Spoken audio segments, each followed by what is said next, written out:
Good evening, everyone. I hope you are doing well. Um, Here we are for Magical Coffee Hour once again. It has been a busy and long week here. Hopefully, you guys have had a great week. I actually got out in the woods and did some camping, which was needed. I needed some time out there. It was good for me. We're going to give some time for some people to get in here. Um, Hopefully you guys are seeing me because it did do a little jumpy, glitchy thing when I logged on, but it seems to be functioning. I'm showing my mic is working. So I think we are up and running. So yay. Rainbow, welcome. Can I talk about the Necronomicon? Actually, I plan to do some videos on it because that is a massive topic and it's a little um, too big for me to answer quickly, and it would depend on what you're wanting to talk about. Like the first question most people give me is the Necronomicon a real magical book or not? And to that, I'm going to have to go with my research points to it like historically, it does look like it is a work of fiction. The question is, were real entities inspiring it or not? Um, and that's where a lot of people debate it. And if you check out my video on are entities real or just in our minds, it goes into some of those philosophies. But I've experimented with it a little and I got some interesting results, and I'm wanting to deep dive into it further when I get the time to do so. Beyond that, I need more specific questions, but I am planning to do some videos upon that because I'm getting a lot of questions, a lot. Karma, good to see you. Glad you could make it. Maria, hello. Vicky, welcome. I am doing good. Thank you for asking, Vicky. Hope you're doing well also. Jade, glad you could make it. Um, let's see. Jade, if you could go ahead and share the online school in the Gilded tab. So if anyone's interested in checking out our classes at the online school, um, now's a great time to do it. I am currently working on an evocation course that my goal is to have it up this year. Though, if you are interested in evocation, I do highly recommend you work on getting your meditation and arcane senses good and solid. If you're interested in dragon magic, of course, Dragon Magic 101 and 102 are both over at the school as well.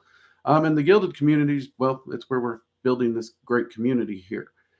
And if you're interested in supporting the channel, we do have YouTube memberships and Patreon memberships where you can join a members only area. I often pop in there and do some live members only live streams or share random video clips. Sometimes we have some artwork that is members only that goes in there. We also have a members only gilded for that for those individuals as well. 3 different tiers, different perks, monthly spell working, stuff like that. Check it out if you're interested in supporting the channel. If you're new here, hit subscribe and turn on notifications and just hit that like button. Great way to support us. And as always, during live stream, if you ask a question or and you're wanting to make sure it gets seen, use super chats. It'll flash it up real fancy on the thing here. Make sure I see it. And any super chat, question or no question of $5 or more, is entered into a weekly spell working I do every Monday for the super chats for just health, prosperity, well being, good luck, general good vibes in life kind of working. If you're interested in that, completely up to you. All right, let's see. Jade. Okay, yeah, Jade's posting all that stuff. Thank you, Jade. Unknown, welcome. Finally found time to join. Hey, glad you could join us. Mugs up to everyone here. If you are here, hit that like button. It helps the channel out a lot. Great way to support us. So I don't know if anyone saw this or not. I'm actually getting ready to like deep dive. Many of you know that during the 6-month challenge, I didn't get to do mine perfectly the way I wanted because we had to move. It was on the road. It was chaos. So after this camping trip and everything, I've decided I'm going to do finish out the year in like a super strict carnivore diet and getting into a workout routine and everything. And I'm always asked how carnivore working out and all these things affect my magical practice. So what I'm actually probably going to do is I'm actually going to try and do. I think the proper term might be vlog of it because I'm going to talk about the things I'm eating, how I'm cooking. I may even show some recipes. Um, so I'm going to try and do some videos and post them. They won't take place of the normal Tuesday videos. They're going to be something extra on there. So don't worry about that. But now the members only, you guys, whether you're a Patreon member or YouTube channel member, wherever you're a member at, you guys will probably get more videos because I'm going to do some shorts talking about progress and stuff through there.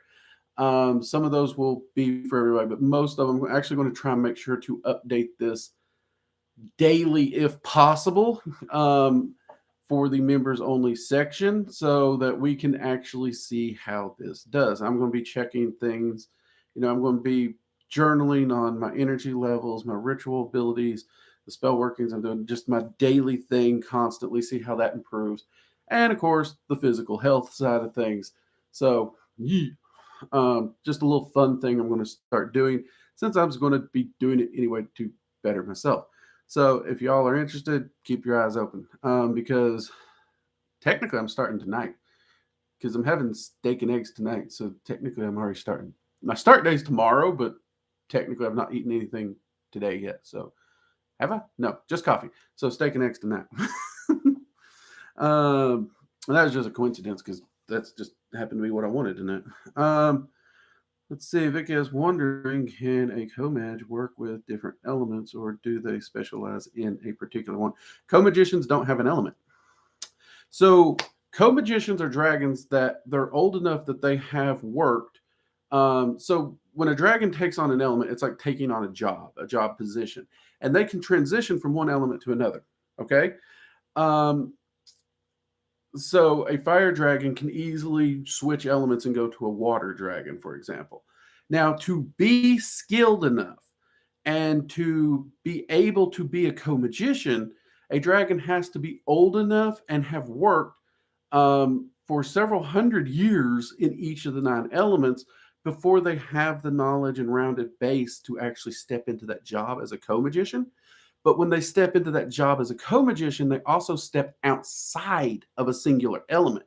And that allows them to be in a balanced point to work and educate equally with all 9 elements as that co-magician position. And the co-magician position is a very, very honored and respected position. They take that really seriously. Now, you may notice your co-magician has the appearance, personality traits, or energetic, not really an energetic signature, but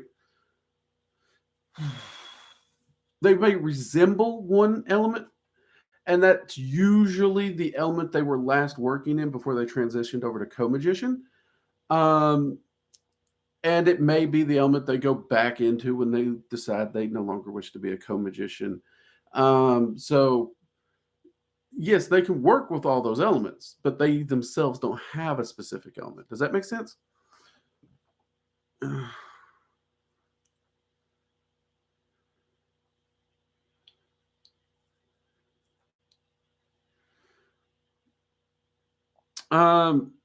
So storm dragons would, a co-magician, I could see why they would, because storm dragons would fall into what's referred to, we talk about them somewhat in Dragon Magic 102, I believe. They're called cross-element dragons, and they're dragons that will either belong to air or water, but they have a lot of traits that work with the other one. So storm dragons will either be an air dragon or a water dragon, but they work closely with the other element. And because of that close relationship, even though it is technically an air dragon, they get this special title. Storm itself isn't like a specific element. It's just an air dragon who's working really close with the water element, or it's a water dragon working really close with the air element, if that makes sense to you. And you do get some of these cross-element dragons, but it's not like a new element. Does that make sense? I don't know if that makes sense. I hope that makes sense. I'm still a little tired from the camping trip, but hopefully that makes sense.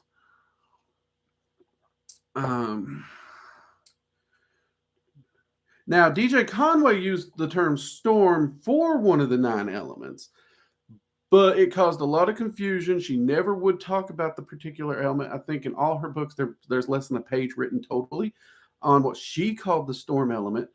And dragons never used that element in that terminology. I don't know why she did it. I never got to ask her that one. Um, but there is an element that what she was calling that is up in that higher tier of elements. Um, but no, the storm dragons, like if yeah, that would just be it's either an air dragon or a water dragon that works closely with the other. Pretty straightforward. Hey, Pop Smoking Heathen, good to see you. Oscar, good to see you. Glad you could make it. So no, I would say you're not making it up. Um, keep up the good work too.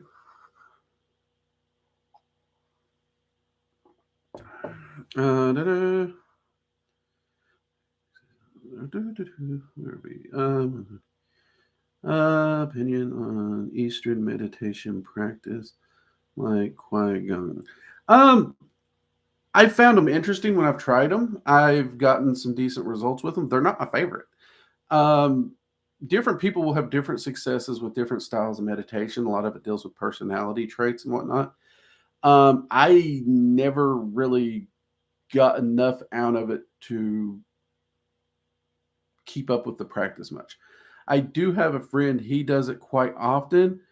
And anytime him and I hang out, he always wants me to join, and I'm happy to join. But in my personal practice, I don't use it that much. So it's not one that I feel qualified to talk about too much, other than I didn't really, it wasn't my favorite flavor. Um, but I know a lot of people who love it, and I enjoyed. It's not that I didn't like it. It's like it's not like me and tomatoes. Like I hate tomatoes. People, they're the devil. But when it comes to like, it's just not a meditation I enjoyed. I mean, like I can sit down, I can do it, I have fun doing it when I do it, but it's not something that really just toots my horn that I think about it. Like unless I have something specifically making me think about it, wanting to do it, like a friend who's like, "Hey, join me for this," I'm not going to do it. Um, so yeah, it's just one of those things. I just got to be honest with you, you know. Patience I got. That's why my friend thought I would love it. Like patience, I have in spades.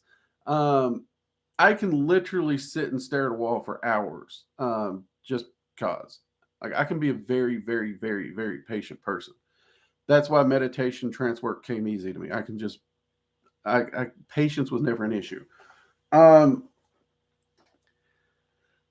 but for and I love a lot of Eastern cultures and traditions. And one of my old mentors, Eastern mysticism, was like his whole um, thing. And like he researched it and studied it, it meant so much to him. I mean, he wasn't really a practitioner per se, but it was part of his heritage. And because of that, I have a love for it too. So it does surprise me that it's not one that I gravitate toward more. And there's days when I always like, maybe I should, try it again and see if I, take to it now that I'm further in my practice. Maybe it'll resonate differently, which I do. I try things multiple times throughout life because you never know. You change as a person. That's the goal, right? To be a better person today than you was yesterday. That means there's a change every day. So I would encourage people to try things even if they didn't like them the first time to see. And who knows, maybe next time I sit down to do it, that meditation tap will resonate more with me. And I'm like, hey, now this is the ticket for me now that I'm at this stage of my life. I never take it off the table. I take tomatoes off the table and give those to the wife because I hate those. They're the devil. Yuck. Hi, Drake and Jade and all your loved ones too. Hey, Violet Star, good to see you. Good to see you. Good to see you all.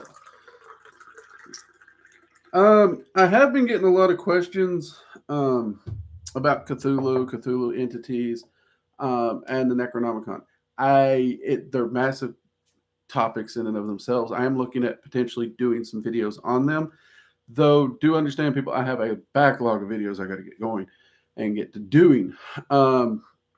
That's why when I said this ability to do the carnivore thing for me, I may do short vlogs or something, but it's not going to be like full videos. Because I don't want to add to. I got so much I got to get out for y'all already, but I'm looking forward to it. Let's see, Mathis. Hey man, how you doing? Long time no see. Hope you're doing well.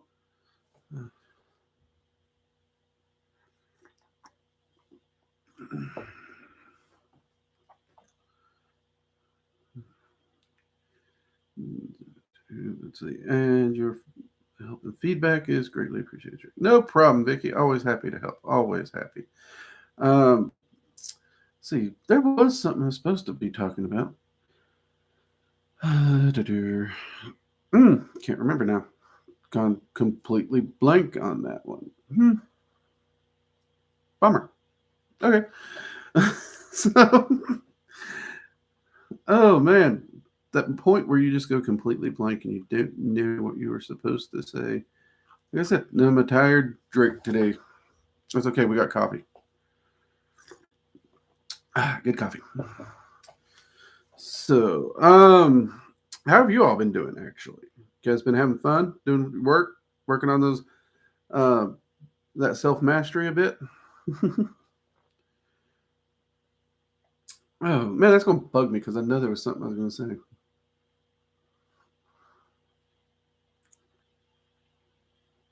What spirits am I working with lately? So, in my personal life, personal life lately, I've been diving deeper back into Norse as well as maintaining. I've been working with the nine rulers a bit directly and a few specialty dragons.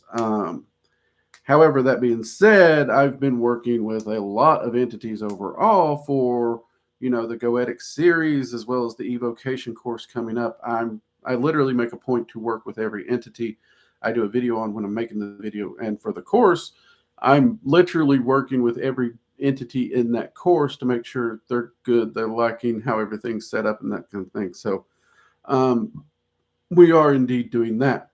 So it's been busy.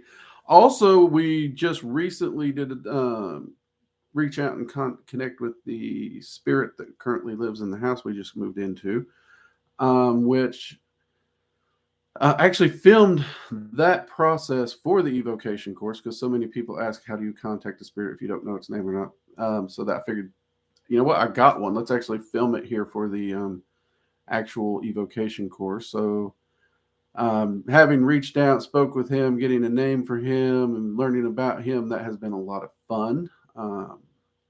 So yeah, those would be the ones right off the top of my head that I've been working with.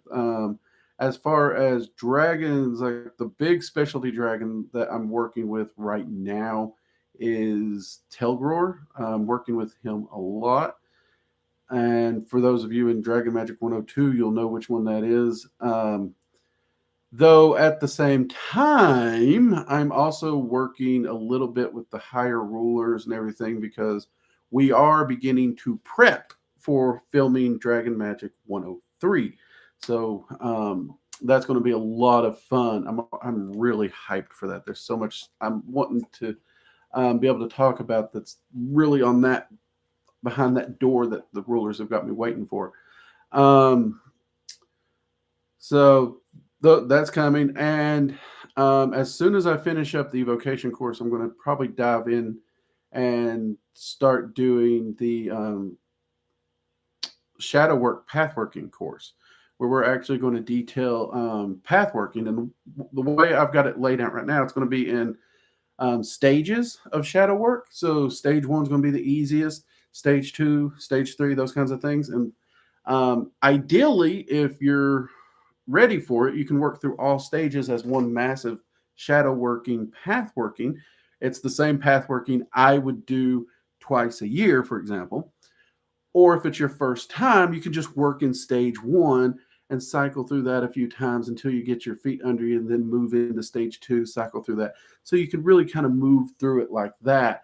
That's the goal. That's what we're outlining right now. And of course, we are getting ready to start filming the Norse course. It always feels weird when I say that, Norse course. It's almost like Mr. Ed. It's a horse is a horse, of course, of course. But that is actually the two things we're getting ready to film after the evocation, because the Norse thing, me and Odin and Frey and everyone's already just hyped up. We got it outlined. I know the dragons are getting ready to kick off the 103. I don't know when, but please, guys, give me a breather. But I am still excited about it. So let's be honest. If it was like time to do it, I'm like, yeah, let's do it. Because that's me. That's how I do things. But the shadow working one, That is such an important one. I think everyone's in agreement that one needs to be done. And if the outlining gets to a point where I might even start filming it before I finish the evocation course. So yeah, it's been busy around here. It has been very busy. It's like Grand Central Station. We got so many entities running around right now, Mathis, but it has been a lot of fun. Oh crap, Jade, you're right. That thing. Yes. People, Working Dragon Mystic is on Rumble. You can go find me over there. Support us over there. It's a nice little backup for the channel. You know how things are. YouTube changes rules here and there and whatnot, and you never know. So I don't put all my eggs in one basket. I'm a cautious individual, and I've been tinkering around and trying that one out. It's not going to become my main platform unless something happens here on YouTube. But we would highly love your support over there, just so we can grow it, just in case. So yes, definitely check us out on Rumble. Jade did drop the link there. Thank you, Jade. That is an important thing. I forgot all about that. Karma, I started my work with Terrafana, and I've started to go steady. Finally, grats, mugs up to you. That steady is so helpful. I actually think steady is far more functional than just hitting it hard and fast. I really do. You get so much more out of steady consistency. Saeed, hey, good night, Drake. How are you? Doing good, Saeed. Hope you're doing well. Also, good to see you. Man, you seem to be the fourth runner for Dragon Magic. Have you ever thought about writing a book? Well, I have. And I'll tell you what, I've tried it and tried it and tried it and tried it. I'm not good at getting words from my brain onto paper. That's why the video courses were just like so perfect for me, as I was able to do that. Now, we do know that not everybody does well with video courses. My wife's an example of that. So thanks to Jade's help, we are attempting to take the video courses and what's the word I'm thinking for? Is it dictate or something like that? We're trying to get them pulled over into a text document and then reformat it into a book, so that for those who do better with books over video courses, that will be a thing. And will we be able to do it? I don't know, because Jade's helping me with it, and her and I is going to get it formatted, and then we're going to give it to a third person to see if it makes sense. Because if I put it on paper and I can read it and it makes sense, that's fine and dandy, but that's not going to help everyone else. Believe me, I don't have to encode my journals, because if you open my journal, it's not going to make sense to you. But it makes sense to me. So I have to make sure it makes sense to at least a third and fourth party. And if it does, boom, we're going to see about making that happen. We are going to see about making that happen. So yeah. And let's see. But I have thought about it. I know people learn in different ways, and that's one of the reasons we are going to try to do it. I try to help people in as many different ways as I can. Can you talk about the higher rulers on the YouTube channel? At this time, no. The rulers have asked I didn't. I actually did a couple videos on them, which the rulers had me to take down, because the video started with a very simple warning to do not contact these rulers until very specific criteria are met. And people's like, oh, you don't know what you're talking about. And the rulers are like, nope, just take it down. We're tired of people getting themselves hurt because they're stupid. And I'm like, okay. I took them down out of respect for the rulers' request because, well, the rulers have done so much for me in my life. I do view them as friends and allies. You all know I don't worship. Dragons don't like worship, so I'm not going to do that anyway. But out of respect, I did honor their request, because until the tools, the way they put it was, until the tools are accessible, they want those taken down. Because if the temptation to work with them and foolishly run ahead without knowing what they're doing is a choice they make and the tools are available, well, that's their own dumb fault. But if they're running ahead because the tools aren't available, there's kind of a gray area of fault. And I was like, all right, fine. So out of respect for that. Now, once 103 is released, will they allow me to do videos on YouTube? I hope so. I freaking hope so. Some of you know before that video came down, we had actual artwork over at the Working Dragon Mystic merch store of the rulers. Well, we still have the first 4 rulers. The higher rulers, we had to take those down too. And it's such gorgeous art. God, I want to share that art. So it's kind of a fighting my respecting the rulers with what I want. You know what I mean? But that's how respect and honor works. Just because I want it doesn't mean I do it. I respect and honor the request. Not always easy though. But yeah, I'm hoping it will be. I hope it will be. Time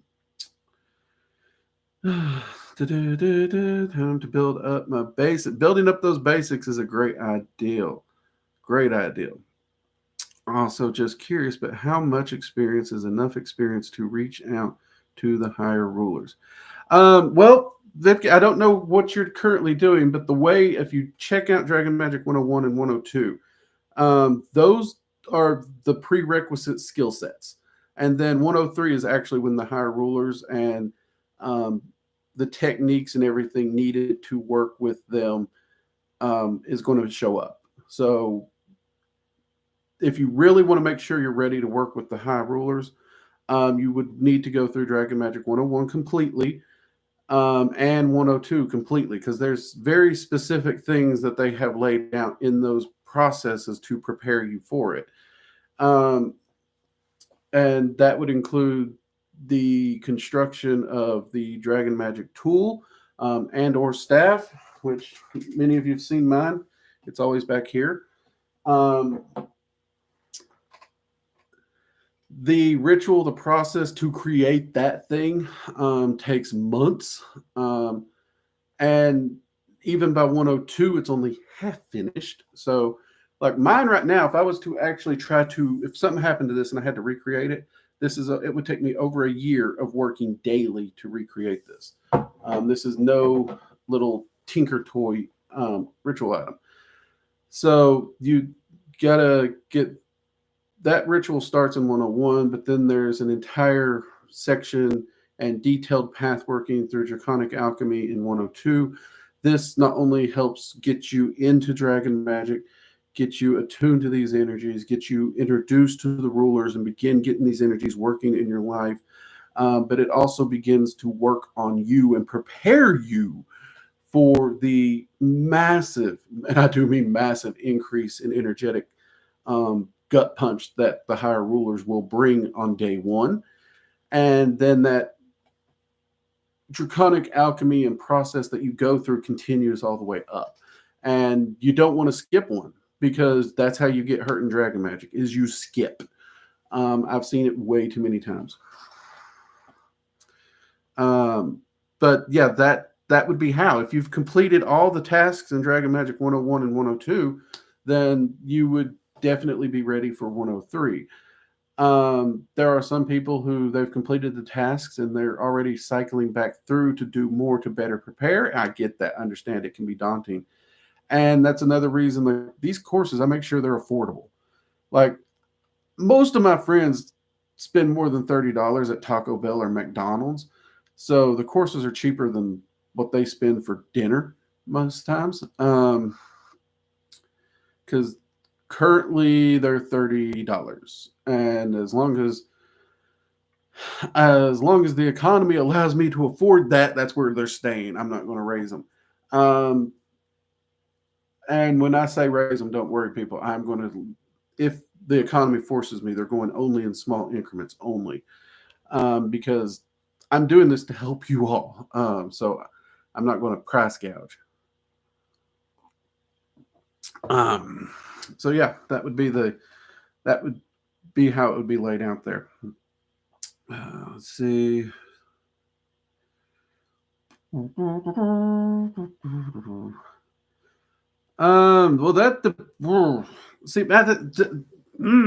Power is a tricky thing to measure when you're talking about dragons and the balance, and So honestly, if I had to say, there would actually be two of them, and they're not dragons that you can just reach out to and speak to. There is a massive process to remotely get in touch with them, and they don't really give like names in the traditional sense, like Terrafana and them. They just, even the dragons themselves, refer to them only as the dragon and the dragoness. Um, they will be in. You encounter these particular dragons in Dragon Magic 104, which is actually the material I work with today. So if anyone ever gets to the point where they complete 103 and actually want to try and move into 104, that is the material the dragons have me working on right now. And I can tell you, it is it's the roughest magic I've done, point blank. Um, so, but those would be the, and it's hard to say because they hold the highest positions per se, um, and but dragons don't view power the same way we do either, because there's a balance and a need for like all the rulers. Um, so yeah, that's a tricky question. But if like viewing it from the human perspective, it would be those two. Um, and they're not two that like honestly they have little to nothing to do with our entire reality.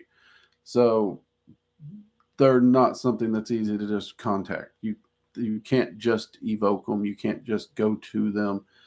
You can't reach them via soul travel or astral travel. They're a pain in the rear. That's the nice way of putting it. Not to say they're not magnificent entities to work with once you get there and gain that ability, but even working with them and being around them is physically, mentally, and emotionally taxing. It can actually affect your health. Um, I'm curious what made you interested in the occult at the beginning, if you don't mind my asking. I don't mind, actually. Truth be told, I grew up in church, didn't really care for getting up early, but eventually I did find my way into church. I even taught in the church. But as much as I saw that spirituality and religion helped so many people and did some really great things, the things that I was looking for I didn't find. And then, well, people are people. It's not a religion thing. It's just people. And hypocrisy drives me batty. So at the time, I blamed the church for human hypocrisy. And I started literally looking for something else. Eventually found Wicca, gave it a try, found the exact same hypocrisy, everything. I mean, it's just, you put people in an organized area, you're going to find just dummies, period. And to some extent, I found the hypocrisy and the hate was worse.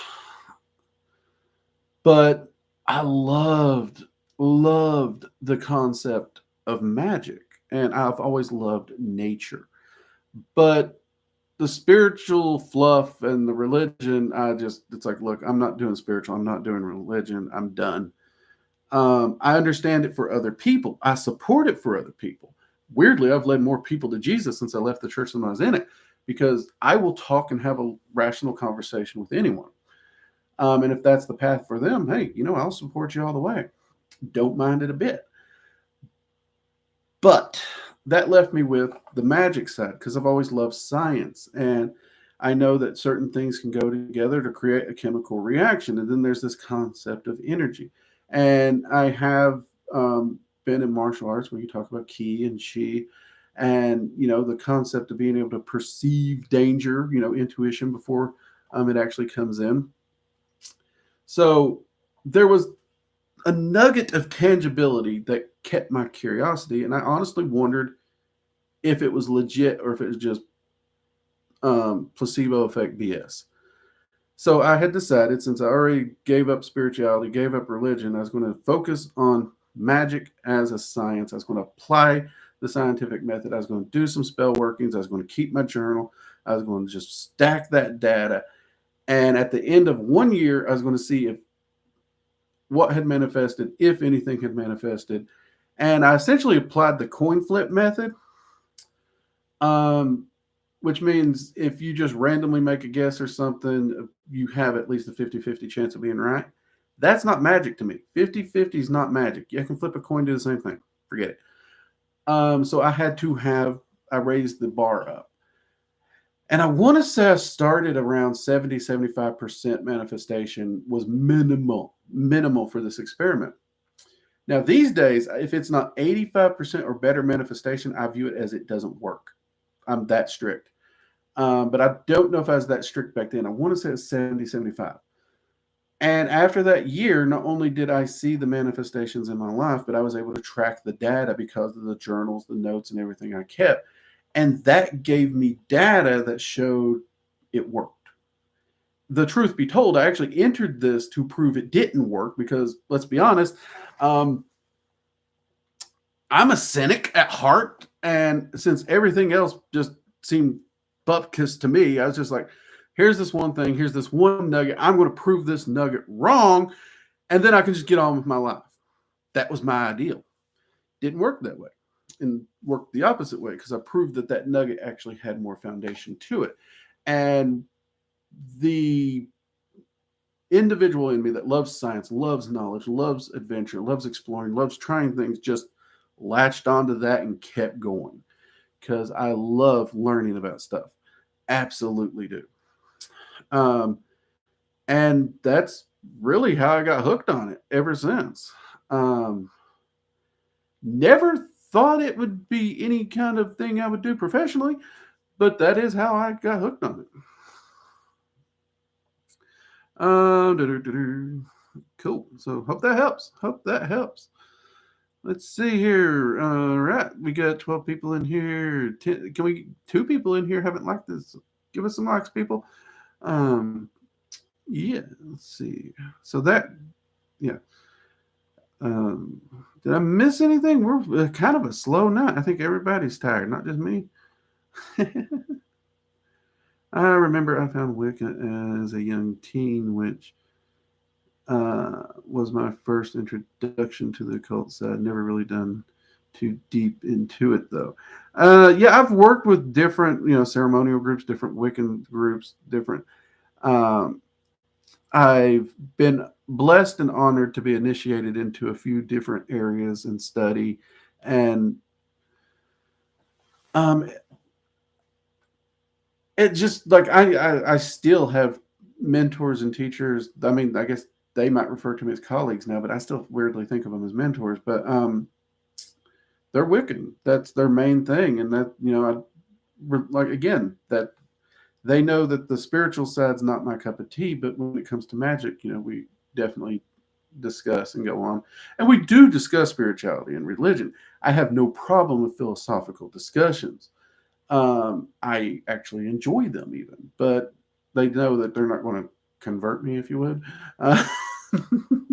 But that's why some people find it hard that, like, I hate gatekeeping. I hate restricting. Because so many people get mad that I come on here on YouTube. It's like, hey, guys, we're going to talk about magic. And I talk about things like, you can't be talking about that. Watch me.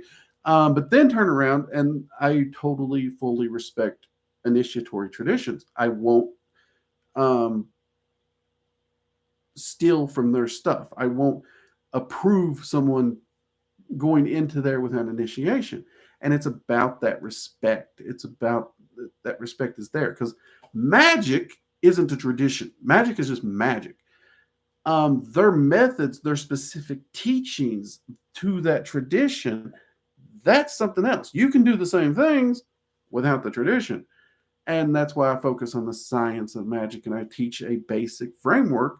And then, you got your framework, you go where you want to go with it. But I won't teach initiatory things without a person being initiated because I do have that respect and those honor for those traditions. And honestly, a lot of those traditions, many of them actually do have a good reason for it. But even if they don't have a reason for it, it's still there. They have a right to protect it. Now, to just say you can't do magic unless you're initiated under a blue moon and you're the all the just bull crap gatekeeping. Yeah. I won't support that. Clearly, by this channel, I'm here. Because anyone can do magic. It don't take a special person. Hey, Alex, good to see you. I didn't mute this thing, so I can't say your full name again. Good to see you. Welcome. Like that. But yeah. Let's see. Immortal. Are there entities as old as the dragon and the dragoness? I think so. Here's the thing. I don't know an exact age on several entities. And the entities I'm thinking about, they definitely get up there to the point where suddenly you putting an age and a number just falls off. And these entities would line up right along there. So is one older, younger? At that point, it becomes harder and harder to tell. So you can't get an exact number on there, but I working with them, talking with them, spending time with them, I'm going to say yes, there are entities as old as them. But I can't put an exact number on it. And I don't want to give a name because I don't know for sure. It's a suspicion. That's all. And anytime you ask a direct question to the amount of age and time, they will give you an answer, but it won't have a number that's of any use. Because again, they didn't really care about time the way we do. So in some ways, they don't technically know the time frame, which is maddeningly unhelpful.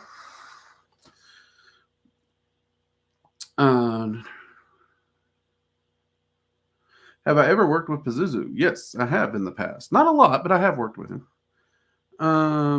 Really curious about why Asian practices are so gatekeep. Cultural traditions. So take Japan, for example. Japan loves to share its culture, but at the same time, they do keep a lot of things to very specific teachings. And if you're not willing to step in and learn the different things and put the discipline, the time, they have a very strict way that it's done. And they don't do shortcuts. They don't want it altered. They want it to remain true to its ancestral history. And if they don't do that, then other cultures are going to go to hold of it, twist it, mangle it, and rework it. And it's going to lose that cultural authenticity that it's known for. And Japan is one of the countries that is like this. I mean, they literally have laws, where it's like, you can't do this, you can't do this. They outlaw a lot of stuff there. And it's to preserve Japan's culture and history in Japan. And, you are seeing even now a resurgent of traditional Japan in a lot of ways in Japan. And there's a lot of people in Japan who are really wanting that. But Japan itself is evolving in its own way. There's nothing wrong with that. It's one of the reasons Japan has such a magical feel to it. Now, at the same time, they're told, like, you go to Japan, they will drape you in a kimono. They will invite you in for a tea ceremony, and you're going to get that gift, and they're going to send you home with that gift, and you're going to have a kimono you can wear when you get home. You're going to remember your experience because they do love to share that culture. And that's a beautiful thing. But there's a difference in sharing the culture and giving it away in their minds. And I get that. I do. And you do see this in some of the other Eastern traditions as well. Some are a bit more closed than others, and some, it's weird too, because some of the most open ones are also the harder ones to get into, just because you can't find anyone. It's kind of interesting. It's like, just because because they expect it to be done a specific way with no shortcuts. Most people don't have the time, the discipline, the patience to put into it, so they don't do it. We in the West want instant gratification. We want access to everything. We feel entitled to everything, and we're not willing to put in the time, the work to actually earn it. Period. And because of that, that's the only barrier. It's like, hey, if you're wanting to do it, all you have to do, well, I don't want to do that. Well, then you're not getting in. So it's really more gatekeeped from our side in a lot of those traditions. Not all of them, but a lot of them. Just because Westerners, by and large, are freaking lazy when it comes to stuff like that. And I have to say that because I see it all the time as a teacher. The number of people who literally don't want to do the basics and jump straight to the end, and then can't figure out why it works or why it's backfiring or why they're getting in trouble, it's because they didn't take the time to learn the basics, learn the fundamentals, learn the discipline, learn the focus. And you know what? If that's the road they choose, they're free to choose it. But I'm also not going to spare them sympathy when they blow themselves up because they're stupid or lazy. Sounds harsh, but I'm a bit jaded on this because I'm a protective person. I'm a caring person. And I can't count the number of times I've gotten burned trying to help those countless people who did that. And comes a point in your life where you're just, you know what? They are free to make their choices, and I'm not responsible to take care of them. Kind of sucks, but so I do the best I can. I give the warnings I give. I advise as best I can, and I got to remind myself daily people are not required to follow my advice, even if they asked for it. The sucky part of it all. Hope that helps a little bit there.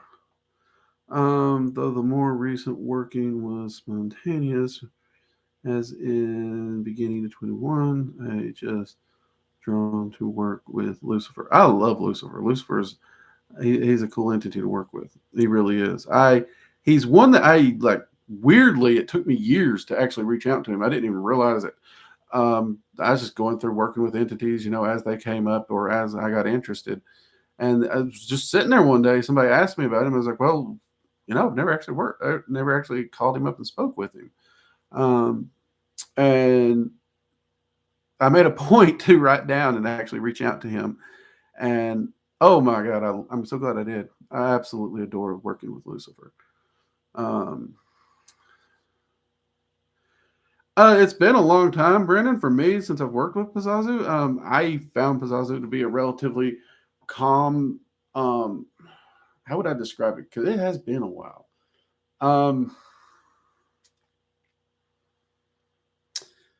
He has a very calmness about him, but a very serious sternness too.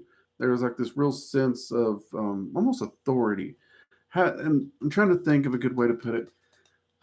If you ever saw the Godfather movies, one or two, when Michael's just sitting there, he's in the job, he's the boss now, and he's sitting there calm as can be, just looking across. You shouldn't F with him. Something's in his head. He knows 5 steps before you. That's kind of the presence he had. But at the same time, very, very nice individual, at least from my point of view, very respectful. I really enjoyed speaking with him and working with him when I did. I don't remember what we were working on back then. It has been a while, but I do remember the presence and the way that they carried themselves. I enjoyed it.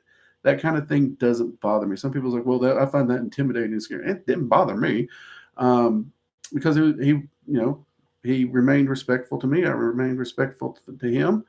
And I have no doubt if I was to reach out to him today, we would still be on that same measure of respect with each other.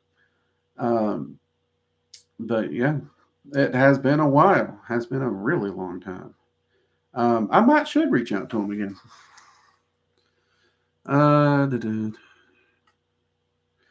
Rainbow, do dragons and Nagas share relationships? No, they are actually separate entities. I know that can be maddening because everyone wants like powerful serpent entities to just be in the same area. But for whatever reason, dragons are very specific, and actually Nagas are pretty specific that they do not share a lineage. Now, there are mages that suspect somewhere, somehow, perhaps they overlap, and either they know about it and don't care and they don't talk about it, or they also, or they seriously just don't know about it. But then again, that could just be us trying to take a spiritual lineage and crisscross them. Because that can happen. There's a lot of freaking serpent entities that have nothing to do with dragons out there. And I actually think that is probably something we should learn as humans because Nagas are fascinating entities, absolutely fascinating entities. But they are not dragons. And that really doesn't upplay or downplay the dragons or the Nagas either because these entities do what they do and they are very good at what they do. The Nagas usually have slightly different positions and jobs, though there's similarities, I would say. But I think we do a disservice by just trying to muddle them together because they are two vastly different and wonderful entities. Um, I have not spent as much time working with Nagas as I want, or some people may want me to because Nagas is a big topic in and of itself. Nagas you will see in a lot of Eastern cultures, especially around like India or the Amazons. They're serpent guardian protectors, sometimes referred to as spirits, sometimes referred to as entities. Some of them are even worshipped as gods. Many of them are, and you got different depictions of them throughout different mythologies. Some of them are just large, highly intelligent serpents. Some of them have been depicted with feathers. Some of them been depicted with arms or humanoid features. So there's a lot, and some of them I think even been depicted with multiple heads.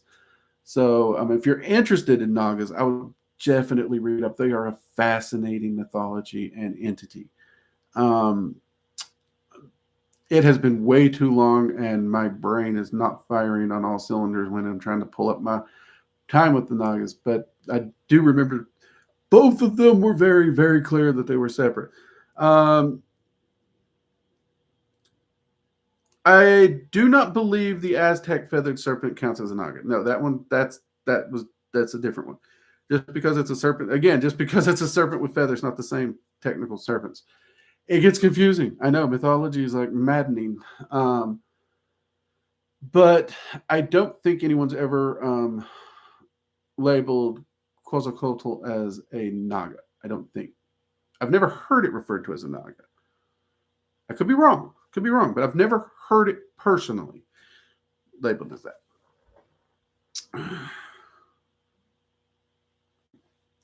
And again, some of the areas where my research does lack because I'm only one idiot. I can only research so much.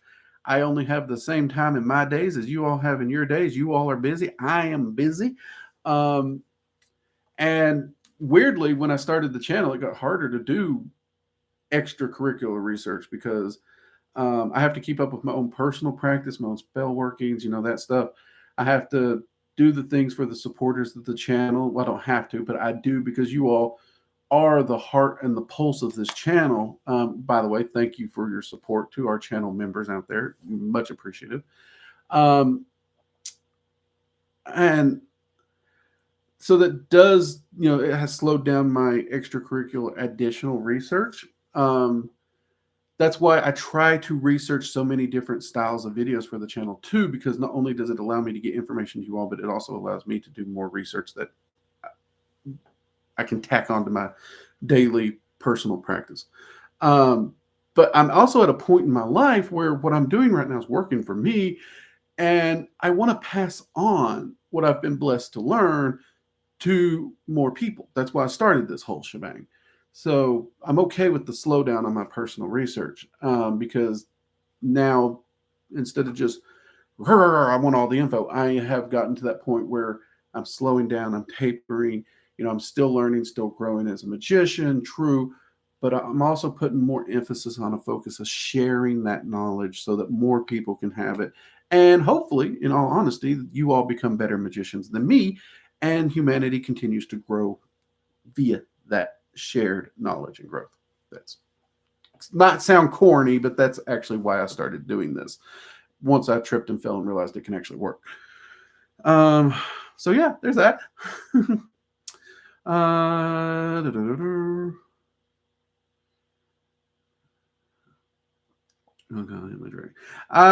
Yeah, Quetzalcoatl is normally referred to as a dragon.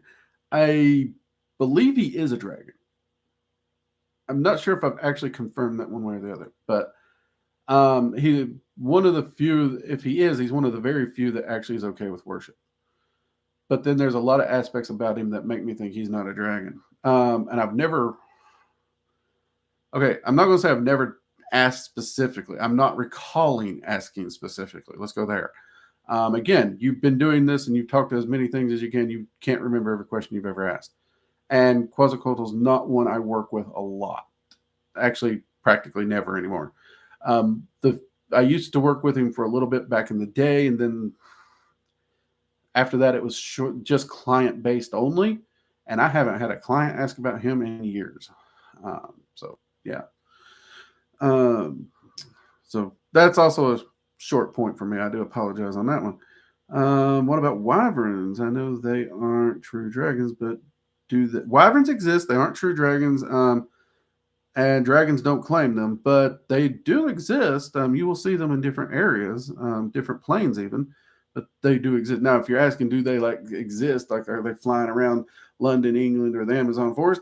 I've never seen one in real life in the physical. They're the only ones I've seen are spiritual beings, not physical, tangible beings.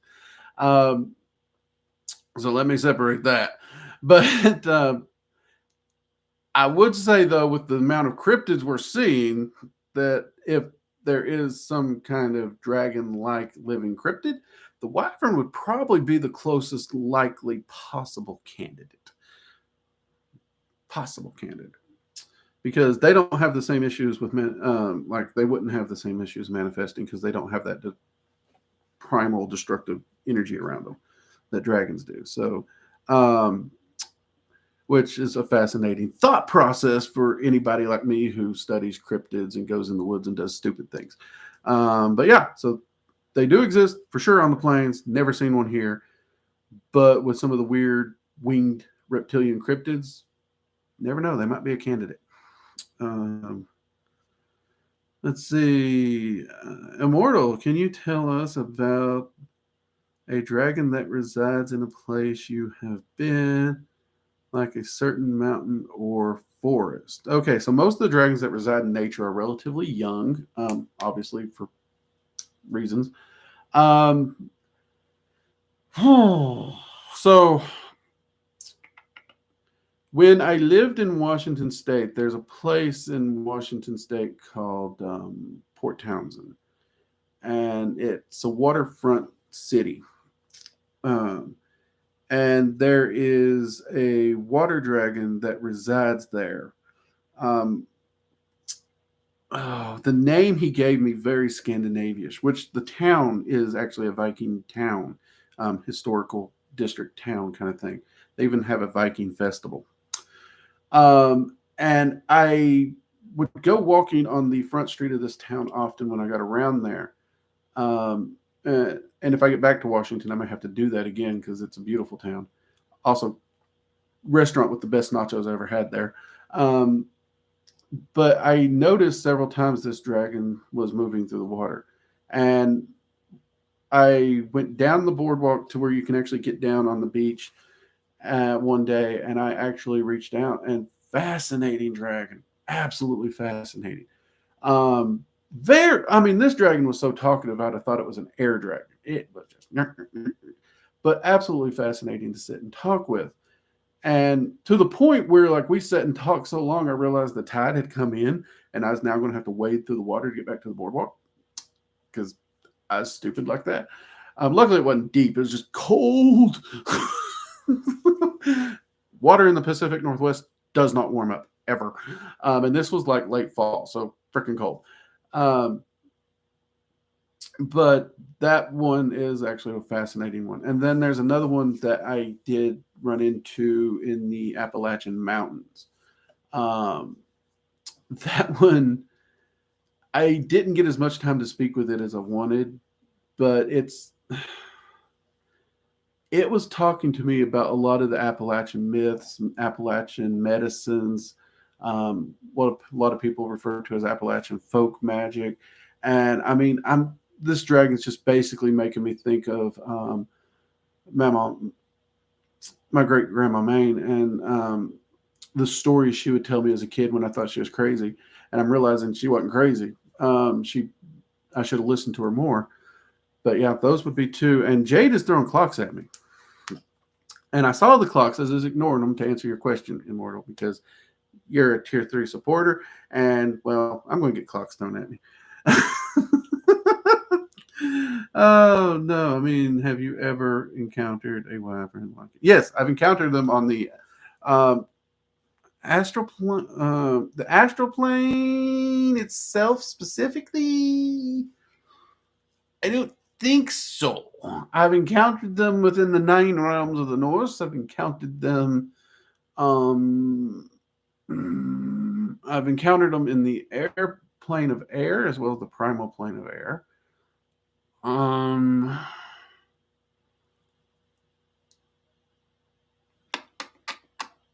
Seems like I've encountered them someplace else, but I'm drawing a full blank on it. But those places.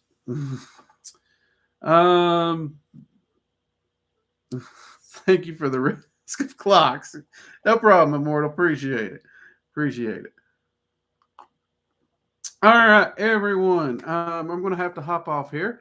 Hope you all have a fantastic week. I got some work I got to get doing. Hopefully I can film this week. I actually got to notice that they're like the community where we live at. They're going to be re-siding the house. Don't know how long that's going to take. So I may be attempting to work in a house full of while they're just banging on the side of my house all week, which that's not going to let me film anything. But they did say the work should take only a week. So at the bare minimum, I'm hoping mine's only going to be like one day and the other houses around me make up the rest of the week. But at the bare minimum, I only lose a week. So no worries there. And I do have some footage from the camp out where I actually reviewed the wall tent that you guys have been asking about. So I can edit that video. And we shot a roundtable Friday that I can edit. So we have stuff I can edit to keep the channel rolling. No issues there. Just won't be able to film, which is going to suck. But that's okay. We'll get through. We will get through. Tier 3 members, just if you are here, if you are watching this, if you made it to the end, if you are interested in joining us for a roundtable, shoot me a message in the members only gilded. You'll find that link in the members only section of YouTube or on the Patreon. I will try and post it again for those who may not see it, so it's closer to the top. Let me know so that I can get in touch with you, talk about topics we may have that you may be interested in, and let you know what rules we have to follow so YouTube doesn't disown us. Those kinds of things. And we'll see if we can make it happen. No promises. But if you're interested in joining us for a roundtable, we've had a few members. I know Pipe Smoking Heathen joined us, which Pipe Smoking, if you're watching this, we got to get you back, man. That was a lot of fun. Immortal joined us, and Immortal, you did fine. Don't worry about it. I know you got nervous. You did fine. But yeah. So, all right. Till next time, everybody, have a great week. Continue doing what you're doing. Continue working to do better and improve yourself just a little bit each day, and you'll be surprised how much that adds up in a year. And take care. Good night.